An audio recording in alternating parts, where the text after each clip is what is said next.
Welcome everyone. What we are looking at right now isn't just a single chip. It's an entire ecosystem. Espressif's ESP32 family has 12 plus system on chip variants, 20 plus product ready modules, and more than 16 official dev boards, covering basically every application you can think of. From a low-cost sensor node to a 400 MHz video processor. This one family does it all. In this video, we are going to break down the whole thing, the product hierarchy, the architecture families, SoC details, modules, DevKits, a feature comparison, and the SDK and frameworks. By the end of this lecture, you will be able to look at any IoT project and confidently pick the right chip, the right module, and the right framework without second guess. So let's get into it. Before we dive into the individual chips, we need to understand how Espressif structures its product line, because this hierarchy is what helps you make smart design decisions. At the bottom, you have got the bare SoC, that's the raw silicon die, in a QFN package. Powerful? Yes. But if you use it directly in your product, you have to do RF design, antenna layout, and FCC and CE certifications. This alone can cost you months and thousands of dollars. Most teams skip this entirely. Next up, modules. This is honestly where most product designers live. A module wraps the SoC, the flash memory, a PCB antenna, and a shielding can. And it comes pre-certified by Espressif. So, there is no RF testing on your end. You just drop it onto your PCB and you are good to go. This is the sweet spot for commercial products. Then we have DevKits.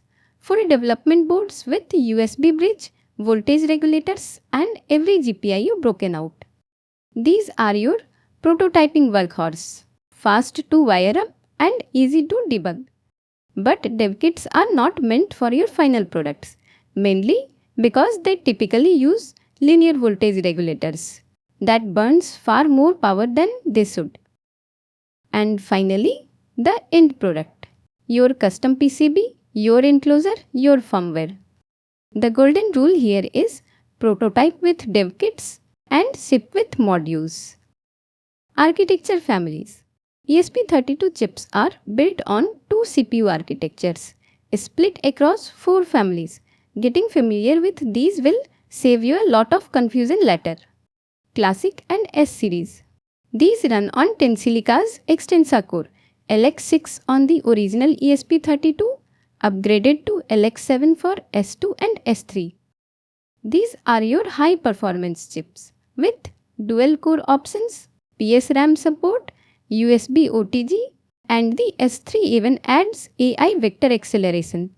If you are doing anything with multimedia, Bluetooth classic audio, or edge interfaces, you are probably living here. C series. C series switches to RISC-V, an open source instruction set. This is Espressif's cost optimized line. But don't let that fool you. The C6 supports Wi-Fi 6 and Matter. The C3 has hardware crypto. These chips are purpose-built for the smart home and IoT security era. Edge series. Edge series is the specialist of the lineup, and it deliberately has no Wi-Fi. The chips are designed around IEEE 802.15.4, think Zigbee and Thread, with BLE 5.3 for commissioning. And they are engineered to be ultra low power. We are talking about a device that can run on a coin cell for years. And then there is the ESP32 P4. It packs dual Extensa LX9 cores running at 400 MHz and H264 video codec and MIPI camera and display interfaces. These are for high performance embedded devices. You pair it with C6 module for wireless. 4 families, 2 architectures, Every IoT scenario covered. Now let's get specific. The original ESP32 launched back in 2016 is still one of the most popular microcontroller out there. It runs dual Extensa LX6 core at 240 MHz, carries 448 kilobytes of SRAM and supports both Wi-Fi 4 and Bluetooth Classic. In fact, it is the only ESP32 chip that supports Bluetooth Classic. A2DP audio stack is still the reason people reach for the original ESP32 when building wireless speakers or audio gadgets. On top of that, it has an Ethernet MAC, CAN bus and 2 DCA channels. For its age, it is highly capable chip. Then in 2019, the ESP32 S2 arrived. Espressif cut the second core and Bluetooth to focus on one thing, native USB. The S2 was the first ESP32 with USB OTG and USB serial JTAG controller. So you could debug directly without extra hardware needed. Build USB keyboards, MIDI controller and mass storage devices. No external bridge chip needed. It's a single core LX7 running at 240 MHz, which is actually faster per clock cycle than original, even with one fewer core. And then there is ESP32 S3, the current flagship of Extensa.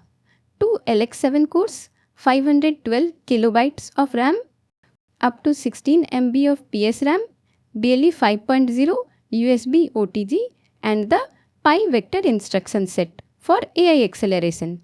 This is the chip running wake word detection, face recognition and on-device TinyML.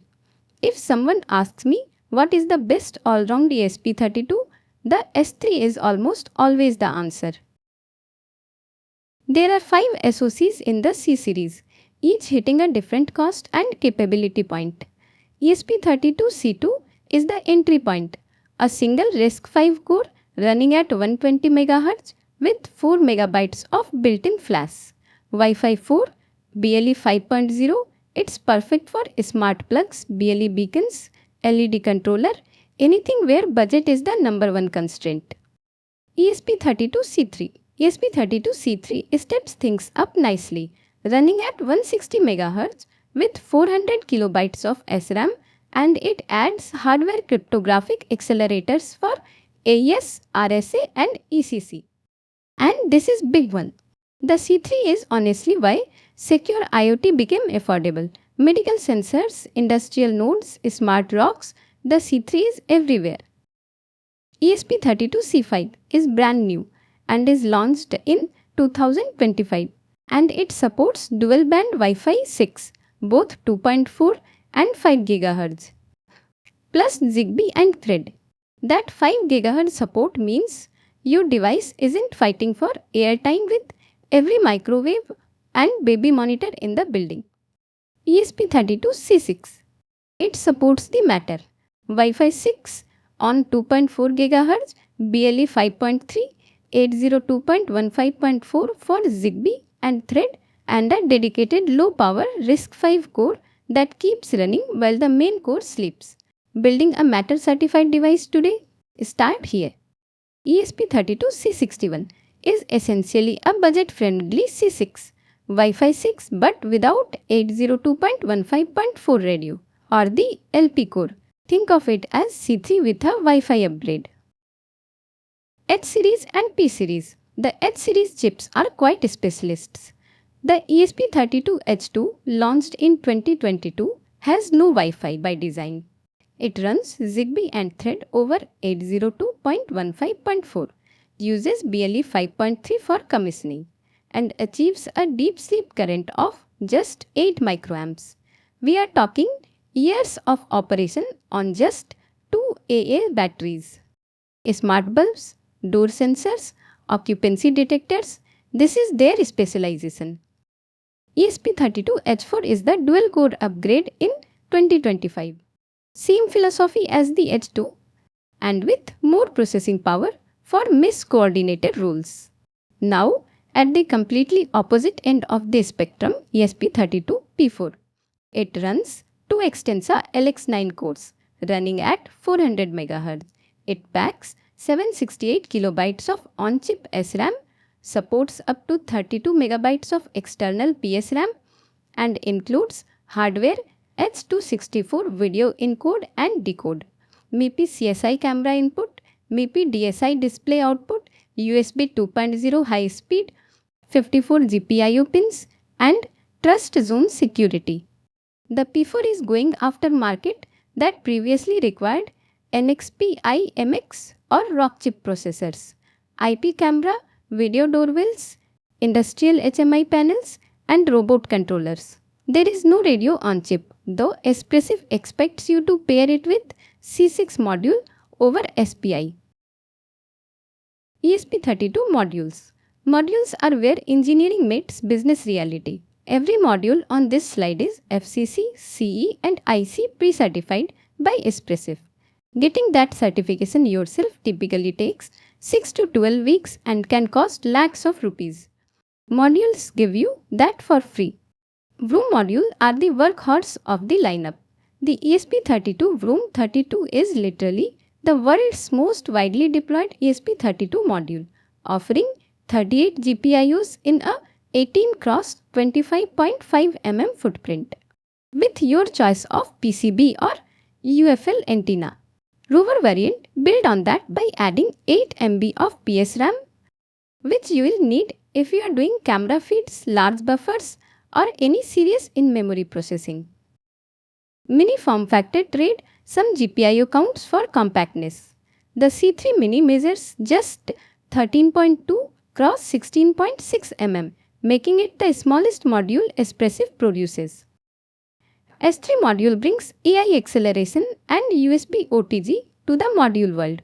The S3 WROOM 1 supports up to 32 MB of flash and 16 MB of PSRAM in the single package. C6 modules make matter accessible at the module level. Wi-Fi 6, BLE 5.3 and 802.15.4 all in 118 x 20 mm package. And the ESP32 P4 is now available as a module too. 16 megabytes of flash, 32 megabytes of PSRAM designed to pair with a C6 for wireless. This combination is going to power the next generation smart devices that need a display and camera. Official DevKits. DevKits are where ideas become prototypes. Espressif's official board set the gold standard. Virtually every third-party board out there is derived from one of these. The ESP32 DevKit C V4 is the board that introduced a whole generation of ESP32.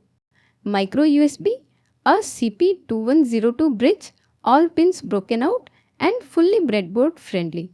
Most common ESP32 board. The ESP32 S3 DevKit C1 is the current flagship dev board. Dual USB-C ports, one for UART and one for native USB OTG. An RGB LED, all 45 GPIOs and full S3 AI stack. This is what you reach out for when you are doing serious S3 developments. For C series, the ESP32 C3 DevKit C02 is the go-to choice.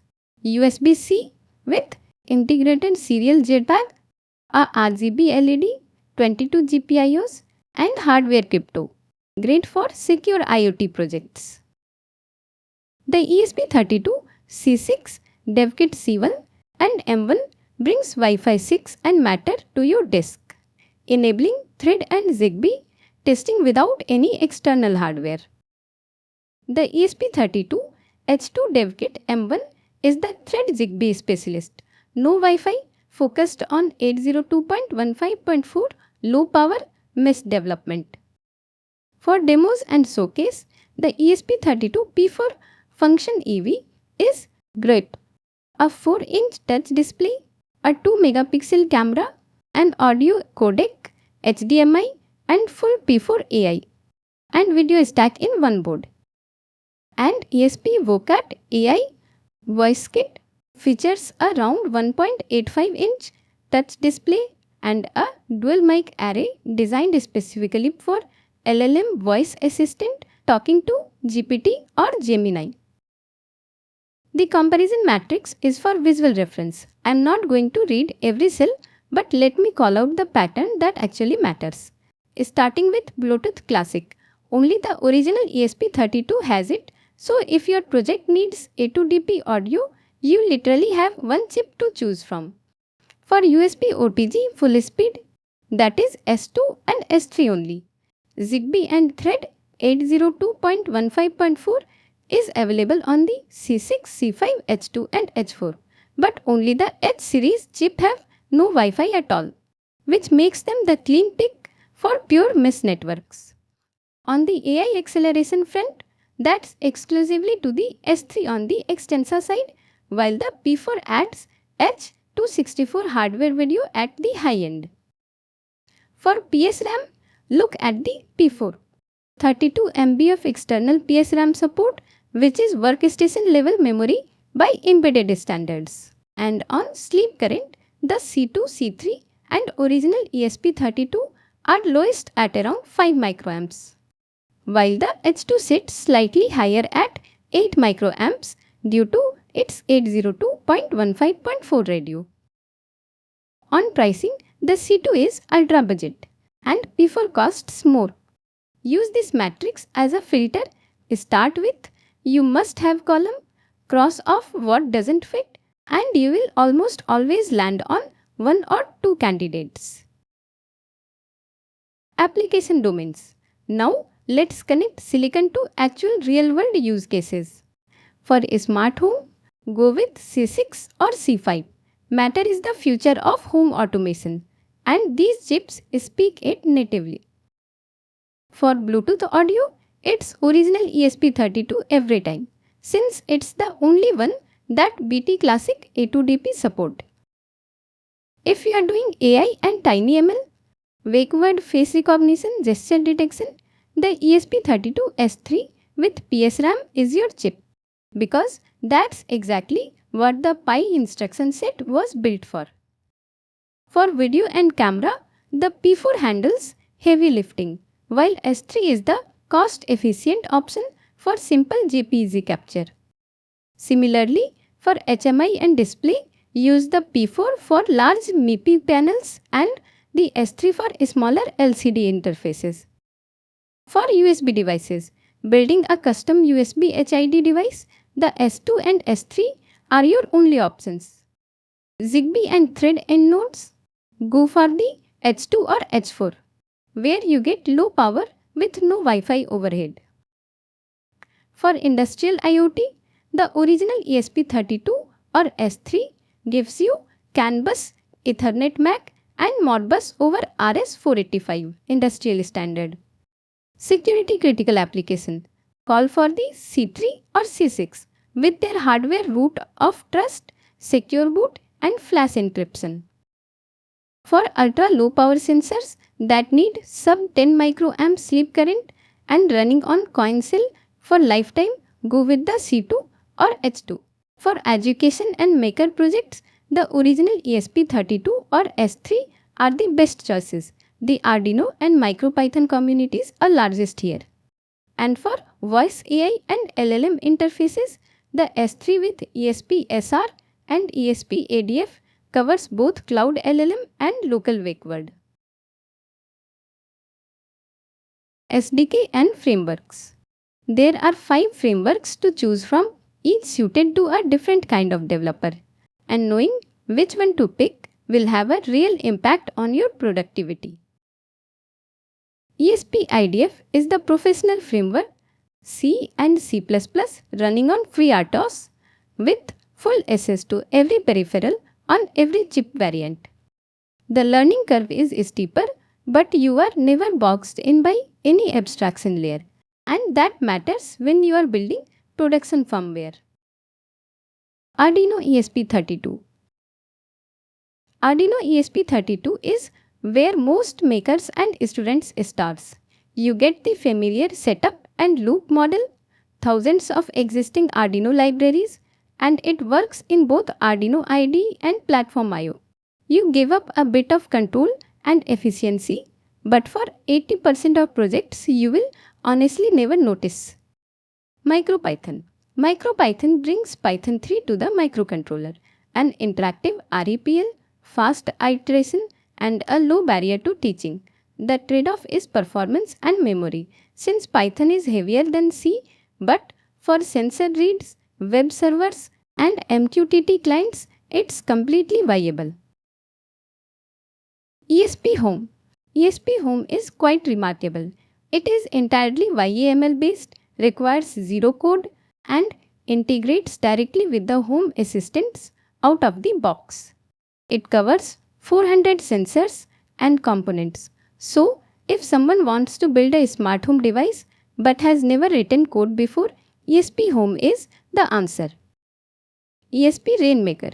ESP Rainmaker is Espressif's own cloud IoT platform offering BLE provisioning, cloud OTA updates, Alexa and Google Voice control, an AWS backend, and a free tier. If you need cloud management without building your own backend, it's a serious option worth considering. Pick your framework based on your background and your performance requirement, and when shipping a product, move to ESP IDF. Quick decision guide. And here is the slide you will probably screenshot. The quick decision guide that narrows 12 chips down to 1. If you need Bluetooth Classic audio, there is only one answer, the original ESP32. For AI and Edge interface, it's the ESP32 S3. Need to build a USB device or USB host? That's S2 or S3. They are the only options with USB OTG. Growing bigger? H264 video or a large display? That's the P4. And you will pair it with a C6 for wireless.